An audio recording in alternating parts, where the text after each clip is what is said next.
নমস্কার বন্ধুরা, স্বাদে ও পুষ্টিতে প্রিয়াঙ্কা রান্নাঘর চ্যানেলে স্বাগত। বন্ধুরা, অনেকেই এমন আছো চিকেন মাটন খেতে পছন্দ করো না, তাই ভাবলাম কাঁচা কলার মাংস রান্না করলে কেমন হয়। এখন দেখো, আমি কাঁচা কলাগুলোকে বেশ বড় বড় টুকরো টুকরো করে কেটে নিচ্ছি। সাথে আলু আমি টুকরো করে কেটে নিচ্ছি।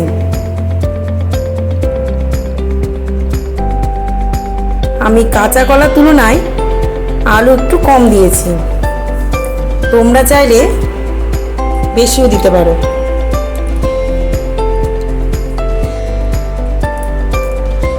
এবার কাঁচা কলাগুলোকে আমি জলে একটু হলুদ দিয়ে ভিজিয়ে রাখছি, যাতে কলার কষটাও বেরিয়ে যায়, কালো না হয়। কড়াইতে তেল দিয়ে আমি আলুগুলো ভেজে নেব অল্প হলুদ আর লবণ দিয়ে।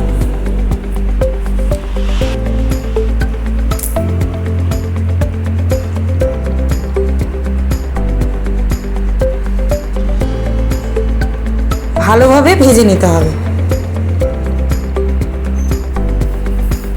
ভালোভাবে ভেজে নিয়ে আমি আলুগুলোকে তুলে নিলাম। এবার ভিজিয়ে রাখা কলাগুলো আমি ভালোভাবে জল দিয়ে ধুয়ে নেব, আর তুলে নিয়ে হলুদ লবণ দিয়ে মেখে অল্প অল্প করে তেলে ভেজে নেব। কলাগুলোকে একটু সময় নিয়ে ভাজতে হবে।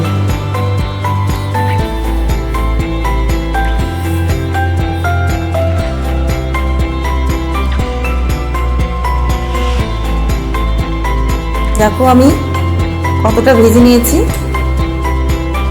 এইভাবে ভেজে নিতে হবে। পুরো একটা গামলার মধ্যে সব কাঁচাগুলো আমি তুলে নিয়েছি।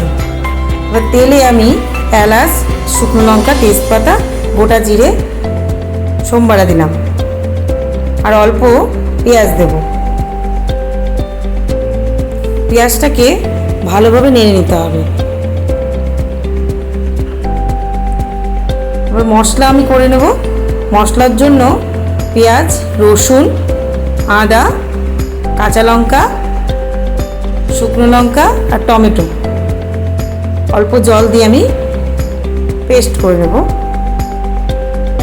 এবার পেঁয়াজগুলো একটু ভাজা হয়ে গেলে ওর মধ্যে আলু, ভেজে রাখা আলুগুলো আমি দিয়ে দেব। এবার বেটে রাখা মশলাটা আমি ঢেলে দেব। এর মধ্যে এখন আমি হলুদ, লবণ, জিরে গুঁড়ো আর লঙ্কা গুঁড়ো দিয়ে ভালোভাবে কষিয়ে নেব।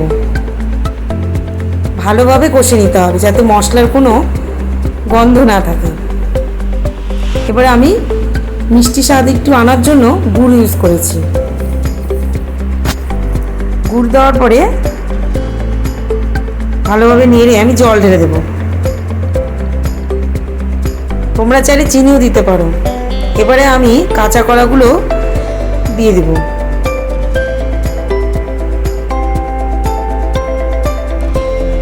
কাঁচা কলাগুলোকে বেশ কিছুক্ষণ ধরে আমি ফোটাবো, যাতে ভালোভাবে সেদ্ধ হয়ে যায়। ভালোভাবে সেদ্ধ হয়ে গেলে ওর মধ্যে আমি একটু গরম মশলা ছড়িয়ে দেবো। এরপর একটু ঘি দিয়ে দেব। দেখো কত সুন্দর দেখতে হয়েছে, মনে হচ্ছে না মাংস রান্না করেছি। তোমাদের যদি এই রান্নাটা পছন্দ হয়ে থাকে তাহলে লাইক আর সাবস্ক্রাইব করতে ভুলো না। টাটা বন্ধুরা।